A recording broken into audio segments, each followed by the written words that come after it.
தங்கள் மனம் கவரும் திரை கலைஞர்களின் வாழ்க்கை பயணத்தை தாங்கள் தொடர்ந்து காண உங்கள் நியூஸ் மிக்ஸ் டிவியை சப்ஸ்கிரைப் செய்து கொள்வதுடன் நிகழ்ச்சி பிடித்திருந்தால் லைக் என்ற பட்டன் மூலம் தங்கள் விருப்பத்தையும் மற்றவர்களும் அறிந்திட ஷேர் என்ற பட்டன் மூலம் பகிர வேண்டுகிறோம்.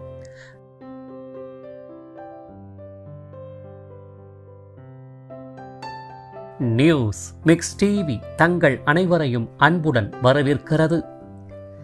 சற்று நெடிந்த உயரத்தில் ஒல்லியான தேக பொலிவில் எலுமிச்சப்பழ நிறமும் நீள்வட்ட வடிவ அழகிய முக அமைப்பில் மீனை போன்ற கவர்ந்திழுக்கும் விழிகளை உடையவரும் முத்து போன்ற பற்கள் பளிரிடும் வசீகரமான சிரிப்பழகு என வர்ணித்துக் கொண்டே செல்லும் அளவிற்கு தோற்ற காரணிகளை தன்னகத்தை உடையவர்தான் தென்னகத்து ஹேம மாலினி என கொண்டாடப்பட்டவரும் திரைத்துறையில் வெற்றிகளையும் தனிப்பட்ட வாழ்வில் பெரும் தோல்விகளையும் சந்தித்து மறைந்து போன கலை உலக காணல் நீர் நாயகி பத்மபிரியா ஆவார்.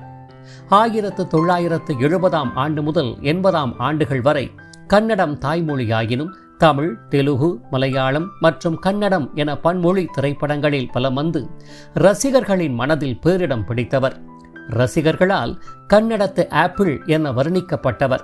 அவ்வேளைய பல முன்னணி நாயகியருக்கும் கிடைக்காத வாய்ப்பாக மக்கள் திலகம் எம்ஜிஆர், நடிகர் திலகம் சிவாஜி கணேசன் என இருவருடன் இணைந்து மட்டுமல்ல தென்னிந்திய சூப்பர் ஸ்டார்கள் அனைவருடனும் நடித்த பெருமைக்குரியவர். இப்பேற்பட்ட பெரும் சிறப்புகளை தன்னகத்தை கொண்டவரும் எம்ஜிஆரின் இறுதி திரைப்பட நாயகியுமான பத்மபிரியா அவர்கள் எங்கு பிறந்தார், எவ்வாறு வளர்ந்தார், இவருடைய குடும்ப பின்னணி யாது, திரைத்துறையில் எப்படி கால் பதித்தார், முத்திரை பதித்த திரைப்படங்கள் யாவை, முன்னணி நாயகியாக வலம் வந்தவர் திரைத்துறையை விட்டு ஏன் விலக நினைத்தார், யாரை மனம் புரிந்து கொண்டார், கடும் போராட்டமும் ஏமாற்றமும் தந்து மனவேதனையுடன் முடிந்த மனவாழ்வு யாது, பிள்ளைகள் எத்தனை பேர், அவர்கள் என்ன செய்து கொண்டிருக்கிறார்கள், வாழ வேண்டிய மத்திம வயதில் எதனால் எப்படி மறைந்தார் உள்ளிட்ட அத்துணை கேள்விகளுக்கும் விடையளிக்கும் அவர்தம் நினைவலைகள் போற்றும் சிறப்பு வாழ்க்கை பயணத்தை தற்போது விரிவாக காண்போம். 1952 ஆண்டு தமிழகத்தின் அண்டை மாநிலமாம் கர்நாடகாவின் மாண்டியா மாவட்டத்தை பூர்வீகமாக கொண்ட கன்னட மொழி பேசும் குடும்பத்தில் பிறந்த செல்ல மகள்தான் நமது வாழ்க்கை பயண கலை உலக நினைவலைகள் நாயகி பத்மலோச்சனி எனும் இயற்பெயருடைய பத்மபிரியா ஆவார். பெற்றோரின் பெரும் அரவணைப்பில் வளர்ந்தவரான பத்மலோச்சனியின் குடும்பம் தந்தையின் பணிச்சூழல் காரணமாக சென்னைக்கு இடம் பெயர்ந்தது.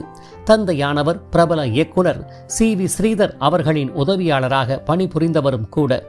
தாயார் ஜெயலட்சுமியானவர் கலைத்துறை மீது பெரும் ஈர்ப்பு உள்ளவராகையால் மகள் பத்மலோச்சனியை அவ்வுலகில் முடிசூடா மகாராணியாக காண வேண்டும் என்பதில் பேரார்வம் உடையவராகவும் காணப்பட்டார்.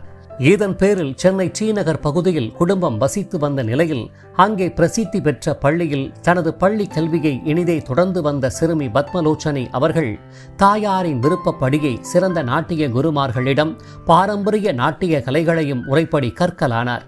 இதன் அடிப்படையில் தான் படித்த பள்ளியில் இடம்பெறும் கலை நிகழ்ச்சிகளில் நாட்டிய மாணவியாக வலம் வந்தவர் இன்னும் ஒருபடி மேலாக பள்ளி நாடகங்களில் முதன்மை மாணவியாக தன்னை இணைத்துக் கொண்டு நடித்ததுடன் அனைவரின் ஏகோபித்த பாராட்டினை மட்டுமின்றி எண்ணற்ற பரிசுகளையும் வாங்கி குவித்தே வந்தார் என்றே கூறலாம். இவ்வாறு கல்வியுடன் கலையையும் நன்கு இணைத்துக் கொண்டு வளர ஆரம்பித்த பத்மலோச்சனிக்கு அவர் தாயார் ஜெயா அவர்களின் எண்ணப்படியை திரைத்துறை வாய்ப்பு தேடி வரத்தான் ஆரம்பித்தது. ஆம், நடிகர் திலகம் சிவாஜி கணேசன் அவர்கள் நடிப்பில் வெளியான மாபெரும் வெற்றி திரைப்படமாம் சிவந்தமன் என்ற படத்தை இயக்கிய சி.வி. ஸ்ரீதர் அவர்கள் சிவாஜி கணேசனின் திரையுலக வாழ்வின் மகுடமாக அவரை கௌரவிக்கும் பொருட்டு 1972 ஹீரோ 72 என்ற பெயரில் திரைப்படம் ஒன்றை இயக்க முடிவு செய்திருந்தார்.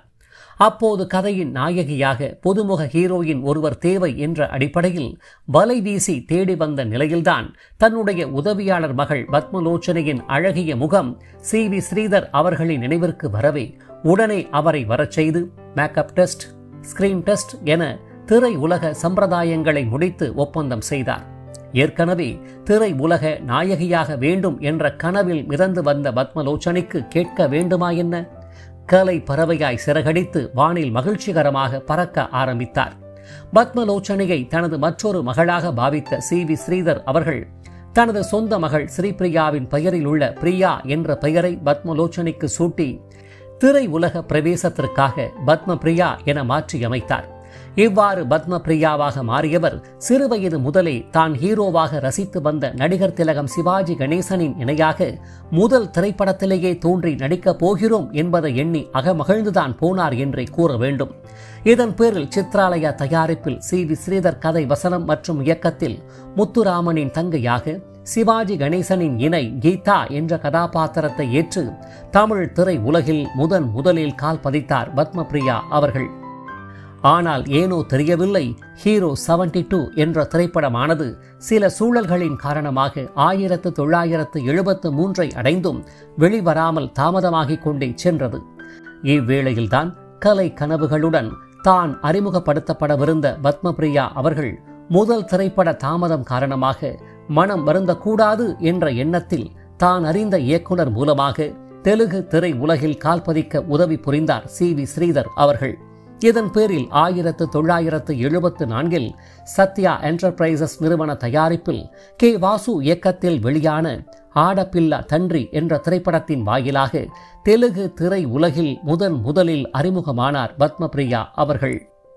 கிருஷ்ணம் ராஜு, ஜெயசுதா, பாரதி உள்ளிட்ட திரைக்கலைஞர்களோடு இணைந்து நடித்து அறிமுகமான பத்மபிரியா அவர்களின் திறனறிந்த தமிழ் திரை உலகம் தன் பக்கம் மீண்டும் வரவேற்கத்தான் செய்தது. இதன் அடிப்படையில் 1975 அஜந்தா என்டர்பிரைசஸ் தயாரிப்பில் பட்டு கதை வசனம் மற்றும் இயக்கத்தில் தந்தை மற்றும் மகன் என தேங்காய் சீனிவாசன் இரட்டை கதாபாத்திரங்களில் கதையின் நாயகனாக நடித்த காரோட்டி கண்ணன் என்ற திரைப்படத்தின் மூலமாக தமிழ் திரை உலகில் முதலில் ரசிகர்களுக்கு அறிமுகமானார் பத்மபிரியா அவர்கள்.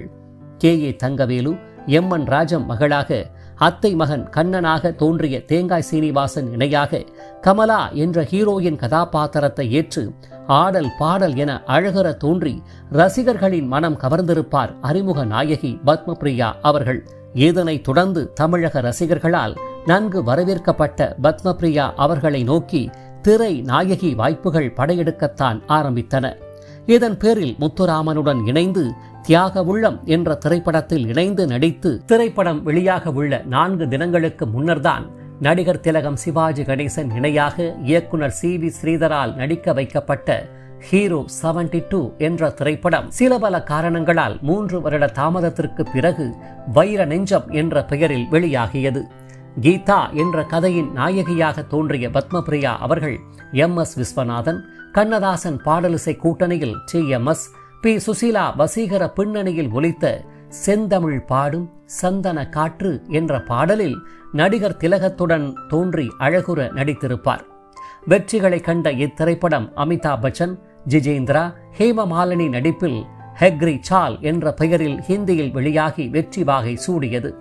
தமிழில் வைர நெஞ்சம் என்ற பெயரில் பத்மபிரியாவும், ஹிந்தியில் ஹெக்ரி சால் என்ற பெயரில் ஹேமமாலினியும் கதையின் ஹீரோயின்களாக வலம் வந்த நிலையில் ஹேமமாலினியின் சாயலை சற்று பிரதிபலிக்கும் வகையில் பத்மபிரியாவின் தோற்றப்பொலிவு அமைந்திருந்ததால் பின்னர் நாட்களில் தென்னகத்து ஹேமமாலினி என பத்மபிரியா அவர்கள் ரசிகர்களால் கொண்டாடப்பட்டார். அது மட்டுமின்றி ஹேமமாலினியின் தாயார் பெயரும் பத்மபிரியாவின் தாயாரின் பெயரும் ஜெயலட்சுமி என்பது கூடுதல் தகவலாகும். இதனையடுத்து முத்துராமனுடன் உறவு சொல்ல ஒருவன், வாழ்ந்து காட்டுகிறேன் உள்ளிட்ட திரைப்படங்களிலும், ஜெய்சங்கருடன் எங்களுக்கும் காதல் வரும், அன்று சிந்திய ரத்தம் உள்ளிட்ட திரைப்படங்களிலும், சிவகுமாருடன் சொர்க்கம் நரகம், பெருமைக்குரியவள், சோ ராமசாமி இயக்கத்தில் வெளியான உண்மையே உன் விலை என்ன, கலைஞர் மு. கருணாநிதியின் மகன் மு.க. முத்துவுடன் அணையா விளக்கு, எம்ஜிஆரின் அண்ணன் எம்.ஜி. சக்கரபாணியின் மகன் எம்.ஜி.சி. சுகுமாருடன் குங்குமம் கதை சொல்கிறது என தொடர் திரைப்படங்களில் படு பிஸியான நாயகியாக தோன்றி வந்த பத்மபிரியா அவர்கள் 1978 சோலேஸ்வர் கம்பைன்ஸ் தயாரிப்பில் அகிலனின் கயல்விழி என்ற வரலாற்று நாவலை தழுவி பி. நீலகண்டன் கதை வசனத்தில் மக்கள் திலகம் எம்ஜிஆரின் இயக்கம் மற்றும் இறுதி திரைப்படமான மதுரையை மீட்ட சுந்தர பாண்டியன் என்ற திரைப்படத்தில் இளவரசி பாமினி என்ற கதாபாத்திரத்தை ஏற்று மனம் தொட்டிருப்பார். எம்.எஸ்.வி. இசையில் புலமைப்பித்தன் பாடல் வரிகளில் ஜெயச்சந்திரன், வாணி ஜெயராம் பின்னணியில் ஒலித்த அமுத தமிழில் என்ற அழகிய பாடலில் மனதை வசீகரித்திருப்பார் பத்மபிரியா அவர்கள். இதன் பின்பு ஜே.பி.ஆர். தயாரிப்பு மற்றும் இயக்கத்தில் ஜீவாவாக எம்ஜிஆர், வழக்கறிஞர் மாலாவாக பத்மபிரியா இணைந்து நடித்த நல்லதை நாடு கேட்கும் என்ற திரைப்படம் எம்ஜிஆரின் அரசியல் பயணம் காரணமாக படப்பிடிப்புகள் பாதியிலேயே நின்று போனது. இதன் பின்னர் பல ஆண்டுகள் கழித்து, அதாவது 1991 எம்ஜிஆர் பத்மபிரியா நடித்த காட்சி பதிவுகளுடன் ஜெய் கணேஷ், கௌதமி, ரேகா, ராஜேஷ் உள்ளிட்ட அடுத்த தலைமுறை கலைஞர்கள் நடித்த காட்சிகளை இணைத்து திரைப்படம் வெளியானது. 1978 துரை இயக்கத்தில் வெளியான 1000 ஜென்மங்கள் என்ற அமானுஷ்ய திரைப்படத்தில் ரவி என்கிற விஜயகுமாரின் காதலியாக, புஷ்பலதாவின் மகள் ராதாவாக, இரண்டாம் நாயகியாக தோன்றிய பத்மபிரியா அவர்கள் தனது மாமன் பலாத்காரம் செய்ய முற்படும் வேளையில் மரணித்து விடுபவராக, இறந்த பின்பும் அவருடைய ஆத்மா ரவிக்காக காத்திருப்பதாகவும், ரவியின் மனைவி சாவித்ரி எனும் லதாவின் உடம்பினுள் நுழைந்து ரவியுடன் இணைந்து தனது ஆசையை நிறைவேற்றிக் கொள்ள திட்டங்களை நகர்த்தும் வேளையில்தான் சாவித்ரியின் அண்ணனான டாக்டர் ரமேஷ் எனும் ரஜினிகாந்தால் அத்திட்டங்கள் தகர்க்கப்பட்டு இறுதியில் திரைப்படம் சுபமாக நிறைவுறும். MS விஸ்வநாதன், கண்ணதாசன் பாடலிசை கூட்டணியில் ஜெயச்சந்திரன், வாணி ஜெயராம் பின்னணியில் ஒலித்த கண்ணன் முகம் காண காத்திருந்தாள் ஒரு மாது என்ற பாடலையும், S ஜானகியின் பின்னணியில் ஒலித்த வெண்மேகமே வெண்மேகமே கீழடி என் கதையை என்ற பாடலையும் அவ்வளவு எளிதில் யாராலும் மறக்க முடியாதுதான். இப்பாடல்கள் அவ்வேளைய வானொலிகளில் வலம் வந்த சிறப்புக்குரியதாகும். மிரட்டும் ஆத்மா கதாபாத்திரத்தை ஏற்று ரசிகர்களை தூங்க விடாமல் செய்த பத்மபிரியா அவர்கள் இதையடுத்து வருவான் வடிவேலன், அக்னி பிரவேசம், காதலிக்க 90 நாள் உள்ளிட்ட திரைப்படங்களில் நடித்து வந்த நிலையில் 1979 வெளியான குப்பத்து ராஜாவில் ரஜினியின் இணை கஸ்தூரியாக நடித்தார். விஜயகாந்துடன் நீரோட்டம் என்ற திரைப்படத்திலும் ஹீரோயினாக முத்திரை பதித்தவர் இத்திரைப்படத்தில் இடம்பெற்ற ஆசை இருக்குது நெஞ்சுக்குள்ளே என்ற பாடலில் அற்புதமாக நடித்திருப்பார். சிவாஜி கணேசனின் மோகன புன்னகை என்ற திரைப்படத்தில் மாறுபட்ட வில்லி கதாபாத்திரத்தை ஏற்று நடிப்பால் கலங்கடித்த பத்மபிரியா அவர்கள் இத்திரைப்படத்தை தொடர்ந்து கலை உலக வாழ்விற்கு முற்றுப்புள்ளி தரும் வகையில் தனது பெற்றோர் பார்த்த வரனான ஸ்ரீனிவாசன் சக்கரவர்த்தி என்பவரை மனம் புரிந்து கொண்டார். திரை உலக வாழ்வு வேண்டாம், இல்லற வாழ்வே போதும் என எண்ணி மகிழ்ந்தவராக தன் வாழ்வை ஆரம்பித்த பத்மபிரியாவிற்கு வசுமதி என்ற ஒரே ஒரு செல்ல மகள் பிறந்தார். இதன் பின்பு தனது குடும்பம், மகள் என வாழ்வை சிறப்புடன் அமைத்துக் கொள்ள நினைத்தவருக்கு யார் கண் பட்டதோ கணவர் ஸ்ரீனிவாசன் வடிவில் பிரச்சனைகள் எழத்தான் ஆரம்பித்தன. கடந்த கால திரை உலக வாழ்வை கொச்சைப்படுத்தி மன ரீதியான துன்புறுத்தல், சித்திரவதை என ஆரம்பித்த கணவரின் செயலானது நாளொரு மேனி பொழுதொரு வண்ணமாக அதிகரிக்கத்தான் செய்ததை தவிர கிஞ்சித்தும் குறையவில்லை. ஒரு கட்டத்தில் மனவலியை பொறுக்க முடியாதவராக சட்டப்படி விவாகரத்து கோரி நீதிமன்றத்தை பத்மபிரியா அவர்கள் நாட, எதிர்பாராத திருப்பமாக தனக்கு பத்மபிரியா அவர்கள் ஜீவனாம்சம் வழங்க வேண்டும் என கணவர் வழக்கை இழுக்க என பல்வேறு இடர்களை கடந்து ஒரு வழியாக விவாகரத்தை பெற்றார் பத்மபிரியா அவர்கள். இதன் பின்னர் தனது குடும்பச் சூழல், மகள் வசுமதியை வளர்க்க வேண்டிய பெரும் பொறுப்புகளை சுமக்க வேண்டிய நிர்பந்தத்திற்கு ஆளான பத்மபிரியா அவர்கள் சென்னை நகரில் உள்ள தனது பெற்றோரிடம் தஞ்சமடைந்ததுடன் தனது மகளை பெற்றோரிடம் ஒப்படைத்துவிட்டு பொருளாதார தேவைக்காக வேறு வழியின்றி மீண்டும் கலை உலகில் கால் பதிக்கலானார். எம்ஜிஆர், சிவாஜி கணேசன் எனும் முன்னணி நாயகர்களுடன் ஜோடியாக நடித்தவர் வாழ்க்கை போராட்டத்திற்காக தாயார் கதாபாத்திர நாயகியாக வெறும் 35 வயதில் தன்னை நிலை நிறுத்திக் கொண்டு வாய்ப்புகளை கடும் போட்டிக்கிடையே தேட ஆரம்பித்த வேளையில்தான் 1987 வெளியான பாக்யராஜின் எங்க சின்ன ராசா என்ற திரைப்படத்தில் பாக்யராஜின் தாயார் கதாபாத்திர நாயகியாக தோன்ற பத்மபிரியா அவர்களுக்கு வாய்ப்பு தேடி வந்தது. ஆனால் தாயாருக்கான மேக்கப் போட்ட பின்பும் இளமை துள்ளலுடன் காணப்பட்ட பத்மபிரியாவிற்கு இக்கதாபாத்திரம் பொருந்தாது என்ற அடிப்படையில் நிராகரிக்கப்பட்டார். இதற்கு பின்னரே CR சரஸ்வதி அவர்கள் அக்கதாபாத்திரத்தை ஏற்று நடிப்பால் சிறப்பித்தார். தாயார் கதாபாத்திரத்திற்கான வந்த வாய்ப்பும் பறிபோன நிலையில் தனது சூழலை எண்ணி பெரும் மன வருத்தத்திற்கு ஆளான பத்மபிரியாவிற்கு ஓரளவிற்கு ஆறுதல் அளிக்கும் வகையில் அமைந்த திரைப்படம்தான் 1990 வெளியான புது வாரிசு என்ற திரைப்படமாகும். இத்திரைப்படத்தில் மௌலியின் மனைவியாக பாண்டியராஜனின் தாயாராக சோகம் கவ்விய முக பாவனைகளுடன் குறைவான காட்சிகளில் தோன்றிவிட்டு நடிப்பால் மறைந்து போனவர் 1994 ஷங்கர் இயக்கத்தில் வெளியான காதலன் என்ற திரைப்படத்தில் பிரபு தேவாவின் தாயாராக SP பாலசுப்பிரமணியத்தின் மனைவியாக என ஓரிரு காட்சிகளில் மட்டும் வந்து போயிருப்பார். தான் நடித்து எடுக்கப்பட்ட காட்சிகள் அனைத்தும் அதிக நேரத்தின் காரணமாக நீக்கப்பட்டு மிக மிக குறைவான காட்சிகளில் தலைகாட்டும் அளவிற்கு திரையில் தோன்றிய பத்மபிரியாவிற்கு ஏற்பட்ட மன வலிகள் கொஞ்சம் நஞ்சமல்ல. இதன் பின்பு யாருக்கு கதையின் நாயகியாக நீரோட்டம் என்ற திரைப்படத்தில் நடித்தாரோ அக்கதையின் நாயகர் விஜயகாந்திற்கு மாமியார் கதாபாத்திரத்தை ஏற்று காந்தி பிறந்த மண் என்ற திரைப்படத்தில் நடித்தார் பத்மபிரியா அவர்கள். இளமை துள்ளல் உள்ளவரைதான் ஹீரோயின்களாக கொண்டாடப்படுபவர்கள் சற்று இளமை குறைந்துவிட்டால் அக்கா, அண்ணி, அம்மா எனும் குணச்சித்திர கலைஞர்களாக மாறிவிடுவது திரை உலக ஆரம்ப காலம் தொட்டே தொடர்ந்து வந்து கொண்டுதான் இருக்கிறது. 1995 கார்த்திக், ரேவதி, தேவயானி நடிப்பில் வெளியான தொட்டா சினுங்கி என்ற திரைப்படமே பத்மபிரியா அவர்கள் நடித்த இறுதி திரைப்படம் என அறியப்படுகிறது. இதன் பின்னர் தன்னை தூக்கி வைத்து கொண்டாடிய திரை உலகில் கால ஓட்டத்தால் அங்கீகாரமின்மை, வாய்ப்புகள் குறைவு என மன அழுத்தங்கள் ஒருபுறம் தாக்க துயர் மிகு மனவாழ்வில் தான் சந்தித்த வேதனைகள் மற்றும் போராட்டங்களை எண்ணி எண்ணி மன வலியால் துடித்து வந்த நிலையில் இதனால் ஏற்பட்ட இதய சம்பந்தப்பட்ட கோளாறுகள் மற்றும் சிறுநீரக பிரச்சனைகளால் கடுமையாக பாதிக்கப்பட்ட பத்மபிரியா அவர்கள் ஒரு கட்டத்தில் உடல் உருக்குலைந்து நாம் பார்த்து ரசித்த தென்னகத்து ஹேம மாலினியா என்று ரசிகர்கள் மனம் வேதனைப்படும் அளவிற்கு மரணத்துடன் போராடி வந்தவர். போதும் இந்த வலிமிகுந்த வாழ்க்கை என எண்ணியவராக 1997 நவம்பர் மாதம் 16 தேதியன்று தனது 45ஆம் வயதில் இப்புவி உலக வாழ்விலிருந்து முற்றிலும் விடை பெற்றார். தாயார் பத்மபிரியாவின் மரணத்திற்கு பிறகு திரை உலகில் கால் பதிக்க எண்ணிய மகள் வசுமதி அவர்களுக்கு எதிர்பார்த்த வாய்ப்புகள் அமையாத நிலையில் திருமணம் புரிந்து கொண்டு தற்போது லண்டன் மாநகரில் மகிழ்ச்சிகரமாக வாழ்ந்து வருகிறார். இவ்வாறு தனது தேர்ந்த நடிப்பு மற்றும் நாட்டியத்தால் தென்னிந்திய மொழி திரைப்படங்களில் 1970 முதல் 80ஆம் ஆண்டுகள் வரை வலம் வந்து ரசிகர்களின் மனதில் நீங்கா இடம் பிடித்து வாழ்க்கையின் கடும் ஓட்டத்தால் மறைந்து போனாலும் கலை உலக பயணம் உள்ளவரை என்றும் மறையாத நினைவலைகளின் நாயகியாகவே நிலைபெற்று வாழ்ந்து கொண்டே இருப்பார் பத்மபிரியா எனில் அது மறுக்க முடியாத உண்மையாகும்.